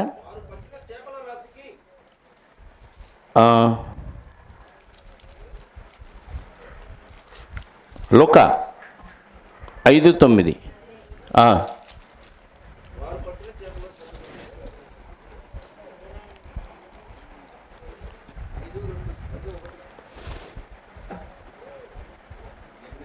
గెన్నేసరతు 1. ఆయన జనసమూహము దేవుని వాక్యం వినుచు ఆయన మీద పడుచుండగా ఆయన గెన్నెసరతు సరస్సు తీరమున నిలిచి ఆ సరస్సు తీరమునున్న 2 దోణులను చూచాను. గెన్నెసరతు అంటే గలిలయకు మరొక పేరు. ఇప్పుడు యోహాను సువార్త 6వ అధ్యాయము. యోహాను సువార్త 6వ అధ్యాయం 1వ వచనం. గలిలయ సముద్రానికి మరొక పేరు గెన్నెసరతు.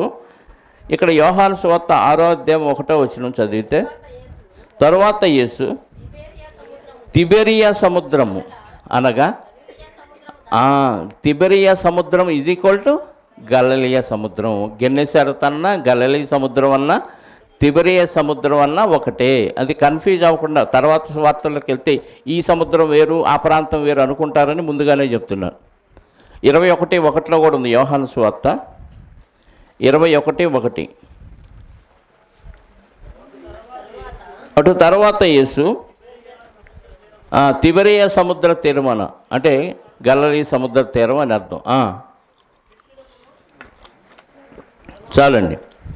ఇక్కడ ఏం జరిగిందంటే ఆ గలిలయ సముద్రం లేదా కెన్నెసరతు లేదా తిబెరియ సముద్ర తీరమని యేసు నడుచుచుండగా పేతురు అనబడిన సీమోను, అంటే పేతురు గారికి మరొక పేరు సీమోను పేతురు అనబడిన సీమోను, అతని సహోదరుడైన ఆంద్రేయ గారు, పేతురు గారు లేదా ఆంద్రేయ గారు, సీమోను గారు బ్రదర్స్, అన్నదమ్ములు, ఒక తండ్రికి పుట్టినవారు.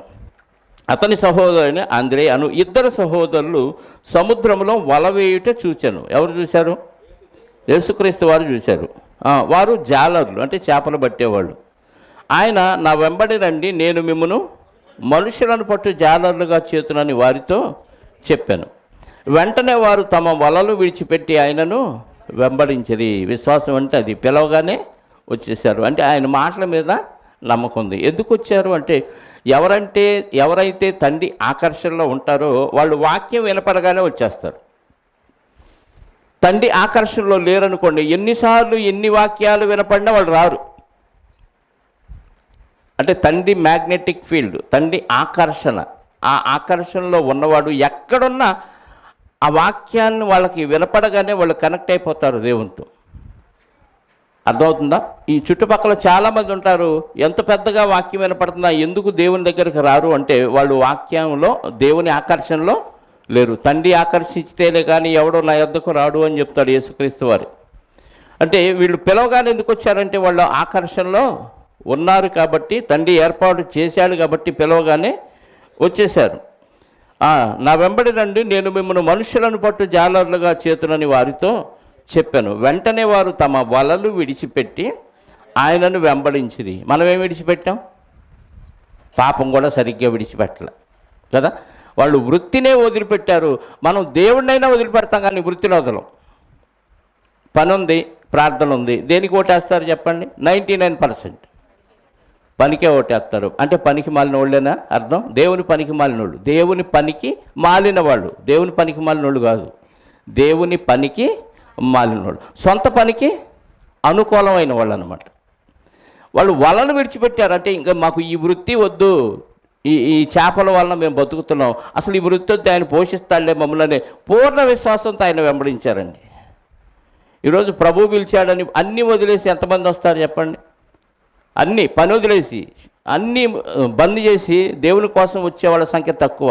సమయాన్నే కేటాయించలేనప్పుడు ఇంకా దేవుని కోసం ఏం త్యాగం చేస్తాం? ఏదో ఉడతా భక్తి త్యాగమే తప్ప సరైన త్యాగం, సరైన డెడికేషన్, సమర్పణ కనపట్టలేదు ఎక్కడ. అన్ని వలలు విడిచిపెట్టి ఆయన్ని వెంబడించారు. వెంటనే వారు తమ వలలు విడిచిపెట్టి ఆయన వెంబడించిన ఆయన అక్కడ నుండి వెళ్ళి మళ్ళీ మరొక ప్రాంతానికి వెళ్ళాడు. జబదయ కుమారుడైన యాకోబు, అతని సహోదరుడైన యోహాను అను మరి ఇద్దరు సహోదరులు తమ తండ్రి అయిన జబదయి యొద్ద దోణిలో తమ వలలు బాగు చేసుకొనుచు ఉండగా చూచి వారిని పిలిచాను. మరొక సహోదరులు, బ్రదర్స్, ఎవరైనా జబదయి, వాళ్ళ తండ్రి పేరు జబదయి, ఆయన కుమారులు యాకోబు యోహాను. వీళ్ళు వలలు బాగు చేసుకుంటూ ఉన్నారు, అంటే రిపేర్ చేసుకుంటూ ఉన్నారు తమ తండ్రి వాళ్ళని. వెంటనే వాళ్ళని పిలిస్తే వాళ్ళు కూడా ఏం చేశారు? తమ తండ్రిని, దోణెను, తమ తండ్రిని విడిచిపెట్టి ఆయనను వెంబడించరు. 4 శిష్యులు దొరికారు. ఎలాంటి శిష్యులు వీళ్ళు? మనలాంటి శిష్యులా చెప్పండి?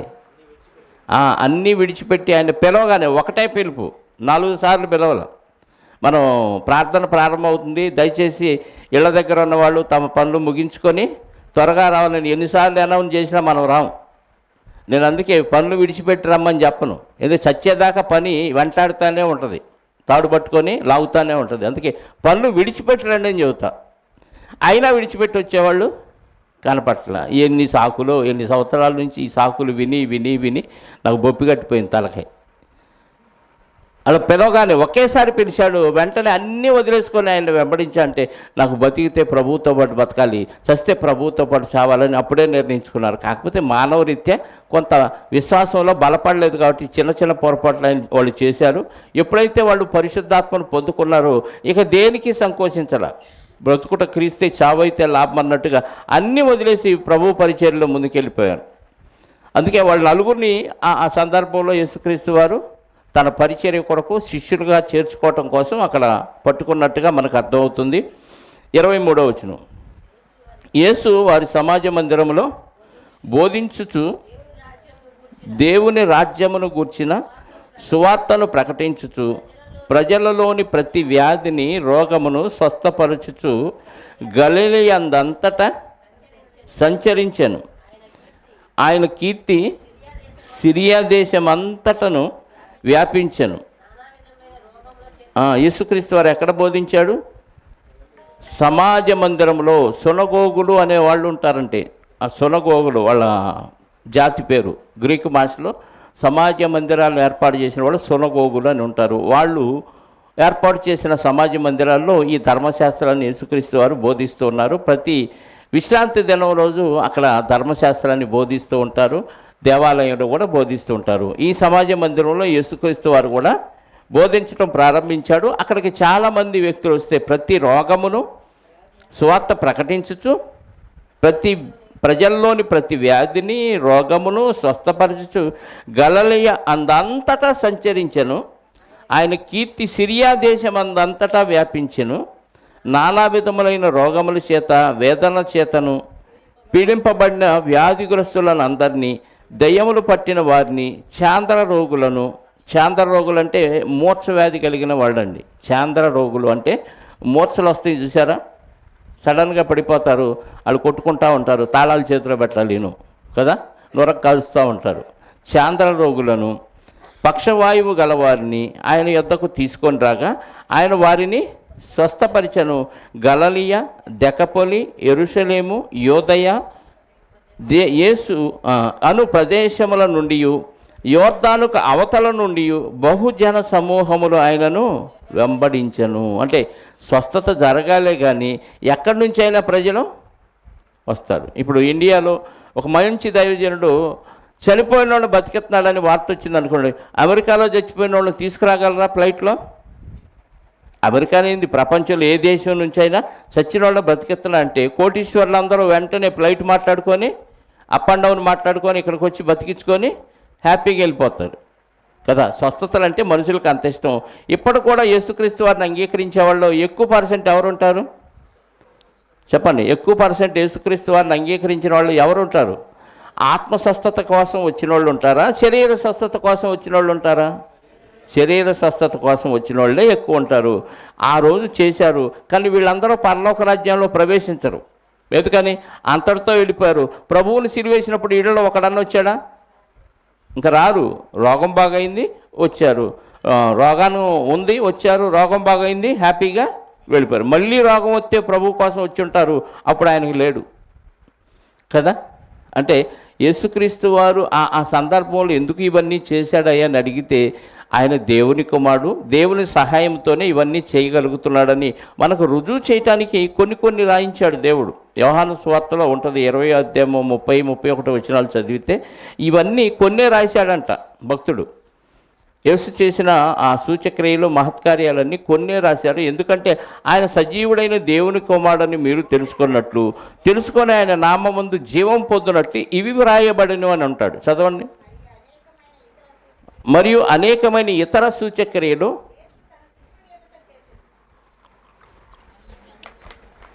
యేసు తన శిష్యుల ఎదుట చేశాను, అవి ఈ గ్రంథమందు వ్రాయబడి ఉండలేదు. యేసు దేవుని కుమారుడైన క్రీస్తు అని మీరు నమ్మునట్టును, నమ్మి ఆయన నామమందు జీవము పొందునట్టును ఇవి వ్రాయబడెను. కొన్ని ఎందుకు రాయించాడు అనంటే, యేసు దేవుని కుమారుడు కాబట్టి ఆయన ఇవన్నీ చేయగలిగాడు. కాబట్టి అలాంటి ఆయన్ని మీరు నమ్మి మీ పాపాలన్నీ పరిహరించుకొని నిత్య జీవాన్ని పొందుకోండి అని తెలుసుకోవటానికి ఇవి రాయించాడు. మనిషి అయితే చేయలేడు కదా, మనిషికి ఈ శక్తులు లేవు. దేవుని కుమారుడు కాబట్టి దేవుని సహాయంతోనే ఇవి చేశాడు. కాబట్టి ఖచ్చితంగా దేవుడు పంపించిన వ్యక్తి చెప్తున్నాడు, నేను మిమ్మల్ని పాపములు క్షమించడానికి మిమ్మల్ని రక్షించడానికి వచ్చానని ఆయన చెప్పాడు. కాబట్టి ఈ సూచక్రియలు చేసిన ఈ శక్తిమంతుడు ఆ కార్యం కూడా చేయగలడని నమ్మి ఆయన నామమందు జీవం పొందటానికి ఇవి రాయించాడు. అర్థమైందా? కాబట్టి యేసుక్రీస్తు వారు దేవుని కుమారుడని తెలుసుకోవటం కోసమే ఇవి చేశాడు. కానీ ఇవే కంటిన్యూగా అవో.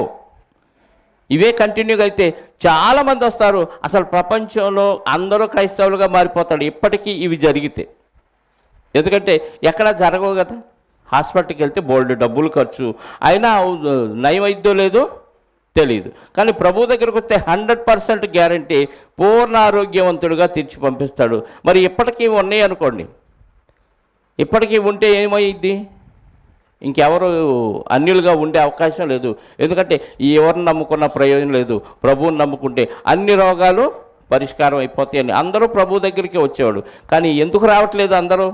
ఎందుకు యేసుక్రీస్తు వారిని ఇప్పటికే దూషిస్తున్నారంటే ఇప్పుడు ఇవి జరగట్లేదు కాబట్టి. ఇంకా చాలామంది జరుగుతున్నాయనే భ్రమలో ఉండిపోయి ఇష్టానుసారంగా వాక్యాన్ని బోధిస్తూ తప్పు దోవన పట్టిస్తున్నారు సమాజాన్ని.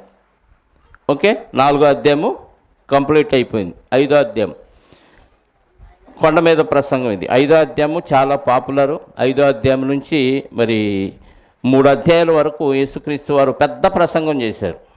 దీన్ని కొండ మీద ప్రసంగం. యేసుక్రీస్తు వారు ఆ రోజుల్లో ఆ కొండల మీదే ఎక్కువగా ప్రసంగం చేసేవాడు. ఎందుకంటే మనలాగా ఆ రోజుల్లో మైక్ సెట్ లేదు.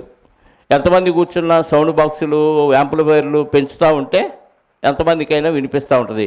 కానీ ఆ రోజుల్లో ఈ సిస్టమ్ ఇలాంటిది లేదు కాబట్టి మరి వేల మంది ప్రజలు వచ్చేవాళ్ళు. అందరికీ సువార్త వినపడాలంటే ఆయన హైట్లో ఉండాలి, మిగతా వాళ్ళందరూ డౌన్లో ఉండాలి. ఆ కొండలు కూడా మనలాగే ఇలా గోపురాల్లాగా ఉండవు.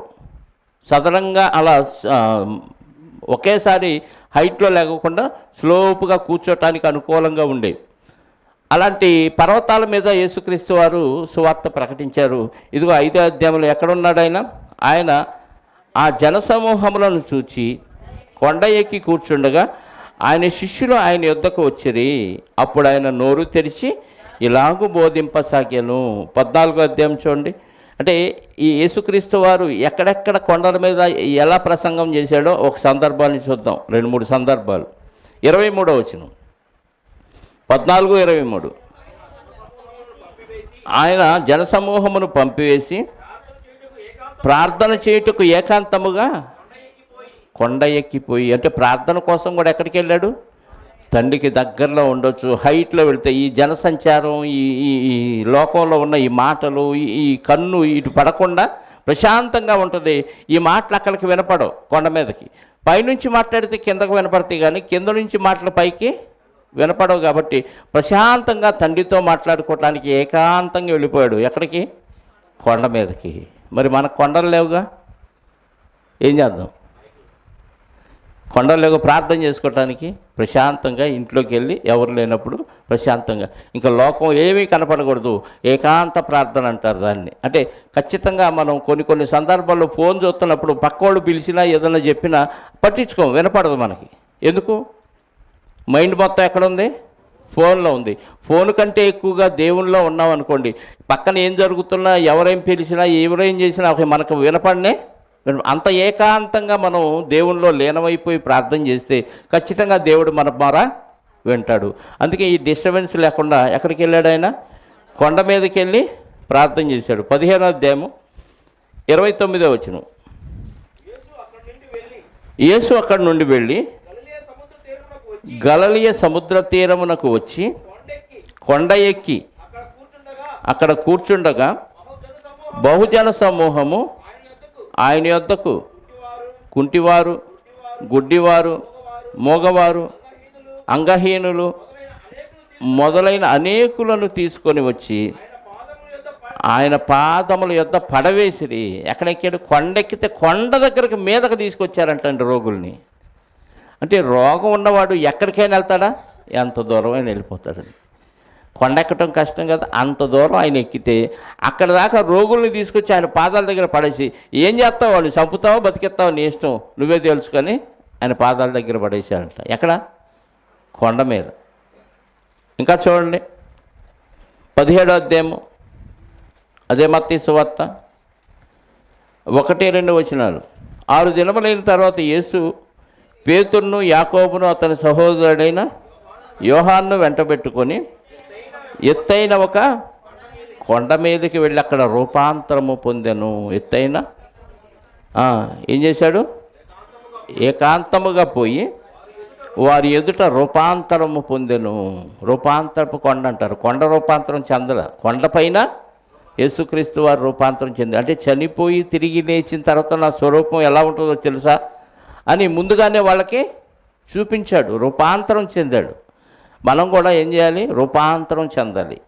మానవ రూపం పోయి దైవ స్వరూపం మనలో కనపడాలి. మహిమా దేహంతో ఎలా ఉంటామో అలాంటి స్వభావంలోకి మనం మారిపోయే రూపాంతరం చెందాలి. మనుషులుగా ఉండి నరులుగా ఉంటే మన బతుకు ఎక్కడే ఇటు నుంచి ఇటు పాతాళానికి వెళ్ళిపోవటమే. మనం కూడా రూపాంతరం చెందాలి. అది ఏకాంతంగా వెళ్ళి పర్వతం మీదకి వెళ్ళి కొండ మీదకి వెళ్ళి రూపాంతరం చెందాడంట. 24వ అధ్యాయము 3వ వచనం చూడండి. ఆయన ఒలీవ కొండ మీద కూర్చుండి ఉన్నప్పుడు శిష్యులు ఆయన యొద్దకు ఏకాంతముగా వచ్చి, ఇవి ఎప్పుడు జరుగును? నీ రాకడకు యుగ సమాప్తికి సూచనలేవి. ఒలీవ కొండ మీదకి వెళ్ళి కూర్చున్నాడు, ఏకాంతంగా కూర్చుంటే శిష్యులు కూడా ఏకాంతంగా వచ్చి ఆయన క్వశ్చన్లు వేస్తున్నాడు. చివరిగా 28వ అధ్యాయము 11వ వచనం. వారు వెళ్ళుచుండగా కావలి వారిలో కొందరు పట్టణంలోనికి వచ్చి జరిగిన సంగతులన్నీ ప్రధాన యాజకులతో చెప్పిరి. కాబట్టి వారు పెద్దలతో కూడి వచ్చి 16 చదువుదాం. ఆయన 11 మంది శిష్యులు యేసు తనకు నిర్ణయించిన గలిలయలోని కొండకు వెళ్ళిరి. వారు ఆయనను చూచి ఆయనకు మ్రొక్కిరి గాని కొందరు సందేహించిరి. అయితే యేసు వారి యొద్దకు వచ్చి, పరలోకమందును భూమి మీదను నాకు సర్వాధికారం ఇయ్యబడి ఉన్నది. కాబట్టి మీరు వెళ్ళి సమస్త జనులను శిష్యులుగా చేయుడి. తండ్రి యొక్కయు కుమారుని యొక్కయు పరిశుద్ధాత్మ యొక్కయు నామములోనికి వారికి బాప్తిస్మం ఇచ్చుచు, నేను మీకు ఏ ఏ సంగతులు ఆజ్ఞాపించుతున్నో వాటన్నిటిని గైకొనవలనని వారికి బోధించుటి. ఇదిగో నేను యుగ సమాప్తి వరకు సదాకాలము మీతో కూడా ఉన్నానని. ఎక్కడ చెప్పాడు ఇది? గలిలయలోని కొండ దగ్గరికి వెళ్ళి అక్కడి నుంచి ఆరోహణమై వెళ్ళిపోయాడు పరలోకానికి. అంటే చనిపోయి తిరిగి లేచి 40 దినాలు అయిన తర్వాత యేసుక్రీస్తు వారు ఆ పర్వతం మీదకి వెళ్ళి ఆ కొండ మీదకి వెళ్ళి అక్కడి నుంచి రూపాంతరం చెందాడు. అంటే వెళ్ళిపోయాడు, పరలోకానికి ఆరోహణమై వెళ్ళిపోయాడు. మళ్ళా 2వ రాకడలో వస్తాను అని చెప్పాడు. 5వ అధ్యాయము 2వ వచనం. అప్పుడు ఆయన నోరు తెరిచి ఇలాగూ బోధింపసాగాను, ఆత్మ విషయమై దీనులైన వారు ధన్యులు, పరలోక రాజ్యము వారిది. ఆత్మ విషయంలో ఏమవ్వాలి? దీనులు అవ్వాలి. అంటే యేసుక్రీస్తు వారు పలికిన ప్రతి మాట లేఖనాధారం ఉంటుందండి.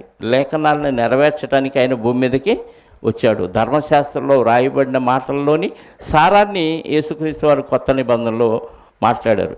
ఈ ధన్యతలన్నీ మనం గత కాలంలో క్లాసుల్లో మాట్లాడుకున్నాం కదా. ఒక్కొక్క ధన్యత గురించి ఒక్కొక్క క్లాసు మనం మాట్లాడుకున్నాం. ఆత్మ విషయమై దీనులైన వారు ధన్యులు, పరలోక రాజ్యం. అంటే ఆత్మ విషయంలో దీనత్వం కలిగి ఉండటం అంటే, శరీర విషయంలో గొప్పోళ్ళు పేదోళ్ళు ఉన్నారు, ఆత్మ విషయంలో ధనికులు దరిద్రులు ఉంటారా? ఆత్మ విషయంలో ధనికులు, ఇది ధనికుల ఆత్మ, ఇది దరిద్రుల ఆత్మ. శరీరానికి కాదు, ఆత్మకు. ఆత్మ విషయంలో అందరూ దరిద్రులే. ఎందుకంటే ఆత్మజ్ఞానం లేదు అందరికీ, ఆత్మజ్ఞానం అందరికీ లేదు. కాబట్టి ఆత్మ విషయంలో అందరూ పూరే. లోకరీతిగా గొప్ప ధనవంతులైతే అయ్యుండొచ్చు, కానీ ఆత్మ విషయంలో వాళ్ళు కూడా దరిద్రులు. కాబట్టి ఆ ఆత్మ విషయమైన దరిద్రతను గుర్తించి, నేను ఆత్మ విషయంలో పూరయ్యా, ఆత్మ విషయంలో నాకు అసలు ఏమీ లేదు, చాలా తక్కువ వాడిని, ఆత్మ విషయంలో నేను బాగా దరిద్రుడిని అని తన్ను తాను గుర్తించుకొని ఆ దీనుడుగా ప్రభువు దగ్గర ఎవరైతే అడుగుతారో వాళ్ళు ఆత్మ విషయంలో దీనులు, వాళ్ళు ధన్యులు. నా ఆత్మ గొప్పది, నేను మహావీరుణ్ణి శూరుణ్ణి శరీరాన్ని బట్టి అతిశయించి ఆత్మ కూడా ఇదే ఆపాదించుకొని గర్వించాడనుకో, వాడు దీనుడు కాదు. అంటే నిజంగా లోబడాలి దేవునికి. నా ఆత్మకు ఆత్మజ్ఞానం ఏమీ లేదు, ఇది ఎక్కడి నుంచి వచ్చిందో తెలియదు, చనిపోతే ఏమవుతుందో తెలియదు, ఇది పరలోకానికి చేరాలంటే ఏమవ్వాలో తెలియదు, ఏమీ తెలియదు. నిజంగా ఆత్మ దరిద్రుణ్ణి, ఆత్మ విషయంలో నేను దరిద్రుణ్ణి అని అర్థం చేసుకొని దేవుడి దగ్గర ఏం చేయాలి? దీనుడుగా ప్రాధేయపడాలి. ఆ విషయం మనకు అర్థం అవ్వాలి. కీర్తన గ్రంథం 37వ అధ్యాయము 11వ వచనం చూడండి. కీర్తన గ్రంథం 37వ అధ్యాయం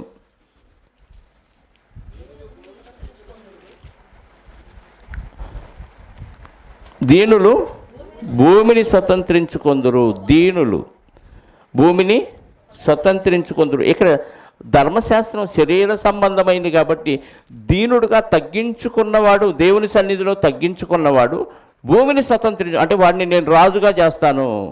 దావీదు గారు దీనుడుగా తను తాను తగ్గించుకున్నాడు. ఇశ్రాయేలుకి మొట్టమొదటి రాజు అయిన సౌలు రాజు కూడా ఈ ఇశ్రాయేల్ గోత్రాల్లో నా గోత్రం చాలా అల్పమైంది, చివరి గోత్రం, చివరిగా ఉన్న బెన్యామీను గోత్రం కాబట్టి చాలా అల్పమైన గోత్రం, పైగా నా కుటుంబం కూడా ఇశ్రాయేలులో ఎన్నిక లేనిది కాబట్టి ఇలాంటి వాడికి ఇశ్రాయేల్ మీద రాజుగా చేస్తామని అక్కడ తగ్గించుకున్నాడు. అంటే శరీర సంబంధంగా తగ్గించుకున్నారు కాబట్టి వాళ్ళు ఈ భూమిని ఏం చేశారు? అంటే రాజ్యాన్ని పరిపాలించే రాజులుగా చేశాడు. అది ధర్మశాస్త్రం. ఇప్పుడు ఆత్మ విషయంలో ఏం చేయాలి? దీనుడుగా దేవుని దగ్గర తగ్గించుకోవాలి. అలా తగ్గించుకోవటం వల్ల మనం ధన్యులు అవుతామంటున్నాడు. ఆత్మ విషయమై దీనులైన వారు ధన్యులు, పరలోక రాజ్యం వారిది. అంటే బాప్తిజం పొందే ముందు నేను ఆత్మీయంగా దరిద్రుడిని, ఆత్మ పూరు, నాకు ఆత్మకి అసలు సంపదే లేదు, ఆత్మ నరకానికి వెళ్ళే స్థితిలో ఉండిపోయింది అని అర్థం చేసుకొని నేను దరిద్రుడిని, నన్ను క్షమించు, ఆత్మీయంగా నేను అసలు ఏమీ లేనివాడిని అని అర్థం చేసుకొని దేవుని దగ్గర ప్రాధేయపడిన వాడికే దేవుడు పరిశుద్ధాత్మనే వరాన్ని ఇచ్చి ధనవంతుడిగా చేస్తాడు. యేసుక్రీస్తు రక్తంలో కడిగి మనం దరిద్రుడు అయినప్పుడు ధనవంతుడిగా చేశాడు. అలాంటి వాడే పరలోక రాజ్యానికి వారసుడు అవుతాడు. అని నేను గొప్పోడిని, వీరుణ్ణి, శూరుణ్ణి, ఏదో అందరూ పొందారు కాబట్టి నేను కూడా బాప్తిసం పొందాను, పొందకపోతే బాగోదని శాస్త్రులు పరిచయాలు ఎలాగైతే యేసుక్రీస్తు వారు యోహాను గారి దగ్గరకు వచ్చి బాప్తిసం పొందడానికి వస్తే ఆయన ఏమన్నాడు? సర్పసంతానమా, రాబో ఉగ్రతను తప్పించుకోవడానికి మీకు బుద్ధి. అంటే వాళ్ళు నిజమైన మారు మనసు పొంది రాలేదు యోహాను గారి దగ్గరికి. అందరూ పొందుతున్నారు, ఏమనుకుంటారో మనం వెళ్ళకపోతే అని వచ్చారు. అలాగా దేవుని దగ్గర ఆత్మ విషయంలో దీనత్వం లేకుండా ఏదో నామకార్థంగా వచ్చి బాప్తిసం పొందితే పరలోక రాజ్యం రాదు. కానీ నిజమైన దీనత్వం కలిగి, తగ్గింపు జీవితం కలిగి, నేను తక్కువ వాడిని, ఆత్మీయంగా నాకు ఏమీ లేదు, చస్తే నరకానికి వెళ్ళిపోతానని అర్థం చేసుకొని దీనుడుగా ఆయన దగ్గర ప్రాధేయపడిన వాడికే పరలోక రాజ్యం ఇస్తాడు. మిగిలిన భాగం వచ్చే వారం మాట్లాడుకుందాం, ప్రార్థన చేసుకుందాం. మత్తయి సువార్త 8వ అధ్యాయం 5వ అధ్యాయము 3వ వచనం వరకు మనం ఆలోచించాం. 4వ వచనం నుండి వచ్చే వారం ఆలోచిద్దాం, ప్రార్థన చేసుకుందాం. సర్వోన్నతుడా, సర్వశక్తిమంతుడా, ఆత్మస్వరూపి, ఆకాశ మహాకాశాలు పట్టజాలని అనంతమైన ఆకారం, అందులోని ఎన్నో భాగాలను విడగొట్టి యేసుక్రీస్తులో పెట్టి, క్రీస్తు ద్వారా ఆదాములో పెట్టి, తరం వెంబడి తరము గతించిపోతున్న ప్రతి తరములో కొందరిని పుట్టిస్తూ ఈరోజు ప్రపంచవ్యాప్తంగా సెకన్కి 2 చనిపోతూ ఉన్న పరిస్థితి, సెకన్కి 3 జన్మిస్తున్న పరిస్థితి. ఇలాంటి స్థితిలో భూమిని నింపుతూ తిరిగి మీ దగ్గరికి చేరటానికి మీ కుమారుడైన క్రీస్తు ద్వారా మార్గమును సరళము చేసిన మీ ప్రేమను బట్టి స్తోత్రాలు. ఇదిగోనైనా క్రీస్తులో నూతనంగా జన్మించిన బిడ్డలందరూ కూడి వాక్యాన్ని ధ్యానించడానికి మీరు ఇచ్చిన ఈ బైబిల్ తరగతిని బట్టి మీకు స్తోత్రములు. మత్తయి సువార్తలోని కొన్ని వచనాలు మేము ఆలోచించడానికి మీరు ఇచ్చిన అవకాశాన్ని బట్టి కూడా మీకు మీ కుమారుడైన క్రీస్తు ద్వారా కృతజ్ఞతాస్తుతులు చెల్లిస్తూ వచ్చిన బిడ్డలందరిని బట్టి స్తోత్రాలు. విన్న మాటను విడిచిపెట్టకుండా మరొకసారి వారు ఇంటికి వెళ్ళి జ్ఞాపకం చేసుకొని వాటన్నింటినీ పరిశోధించే మనసును వారికి అనుగ్రహించండి. వచ్చిన బిడ్డలందరినీ సురక్షితంగా వారి కుటుంబాలకు చేర్చండి. వచ్చిన వారిలో ఎవరెవరికి ఎలాంటి అవసరాలు ఉన్నాయో అది శరీర సంబంధమైనదైనను ఆత్మ సంబంధమైనదైనను మీ చిత్తమైతే ప్రతి అవసరత క్రీస్తులో తీర్చి తద్వారా వారు మరింతగా మీకు కృతజ్ఞతాస్తుతులు చెల్లించే భాగ్యాన్ని వారికి అనుగ్రహించమని కోరుకుంటూ మహిమ ఘనత ప్రభావాలు మా అందరి ద్వారా మీరే పొందుకొనమని, ఇదిగోనైనా పరిశుద్ధుల కొరకు తెచ్చిన అల్పాహారాన్ని జ్ఞాపకం చేసుకోండి. మీ వాక్యముతో ప్రార్థన ద్వారా ఆ పదార్థాలను పవిత్రపరచండి. తినుచున్న మాకు శక్తిని, బలాన్ని దయచేసి ఆ శక్తిని మీ యొక్క సేవార్థమై వాడబట్టడానికి కృప చూపి సహాయాన్ని దయచేయమని బ్రతిమలాడుచు మా రక్షకుడు నీ ప్రియకుమారుడైన యేసుక్రీస్తు వారి జ్ఞానము కలిగిన నామములో ప్రార్థించి అడిగి వేడుకొనిచున్నాను పరలోకపు తండ్రి, ఆమేన్. మనందరికన్నా తండ్రి అయిన దేవుని ప్రేమ, ఆయన ప్రియ కుమారుడైన యేసుక్రీస్తు వారి కృప, పరిశుద్ధాత్మ యొక్క అన్యోన్య సహవాసము ఇప్పుడు ఎల్లప్పుడూ సకల పరిశుద్ధులకు సదాకాలము తోడయుండి నడిపించునుగాక. ఆమేన్. అందరికీ వందనాలు.